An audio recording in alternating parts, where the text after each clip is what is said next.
പത്തനംതിട്ടയിൽ നിന്നുള്ള വാർത്തയാണ്. സഹപാഠിയിൽ നിന്നും 9ാം ക്ലാസ്സുകാരി ഗർഭിണിയായെന്ന പരാതിയിൽ 14-കാരനെതിരെ പോക്സോ വകുപ്പ് പ്രകാരം കേസെടുത്തു. പെൺകുട്ടിയുടെ മൊഴി പ്രകാരമാണ് ബലാത്സംഗം, പോക്സോ വകുപ്പുകൾ എന്നിവ ചേർത്ത് കേസെടുത്തിരിക്കുന്നത്.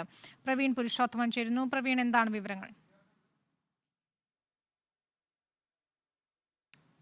വിനിത, പെൺകുട്ടി ശാരീരിക അസ്വസ്ഥതകളെ തുടർന്ന് ഇക്കാര്യം വീട്ടിൽ അറിയിച്ചിരുന്നു. ശാരീരിക അസ്വസ്ഥതയുണ്ടെന്ന് വീട്ടുകാരെ അറിയിച്ചിരുന്നു. അതിനുശേഷം കുടുംബാംഗങ്ങൾ സ്വകാര്യ ആശുപത്രിയിൽ പെൺകുട്ടിയെ പ്രവേശിപ്പിക്കുകയായിരുന്നു.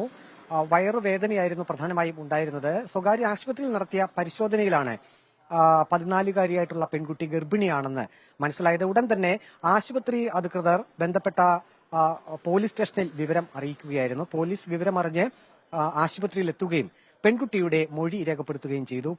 പെൺകുട്ടിയുടെ മൊഴി പ്രകാരമാണ് തന്റെ സഹപാഠിയായിട്ടുള്ള ആളിൽ നിന്നാണ് താൻ ഗർഭിണിയായത് എന്നുള്ളൊരു വിവരം പെൺകുട്ടി പറഞ്ഞത്. ഇതിന്റെ അടിസ്ഥാനത്തിലാണ് 9ാം ക്ലാസ്സിൽ തന്നെ പഠിക്കുന്ന പെൺകുട്ടിയുടെ ക്ലാസ്സിൽ തന്നെ പഠിക്കുന്ന ആൺകുട്ടിയുടെ പേരിൽ കേസ് രജിസ്റ്റർ ചെയ്തിരിക്കുന്നത്. ഇപ്പോൾ സുരക്ഷാ കസ്റ്റഡിയിലാണ് ഈ ആൺകുട്ടി ഉള്ളത്.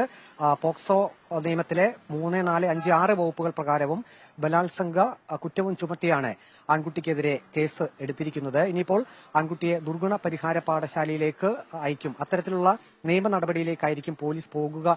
നിയമ നടപടികൾ തുടരുമെന്നാണ് പ്രവീൺ പുരുഷോത്തമൻ റിപ്പോർട്ട് ചെയ്യുന്നത് പത്തനംതിട്ടയിൽ നിന്ന്.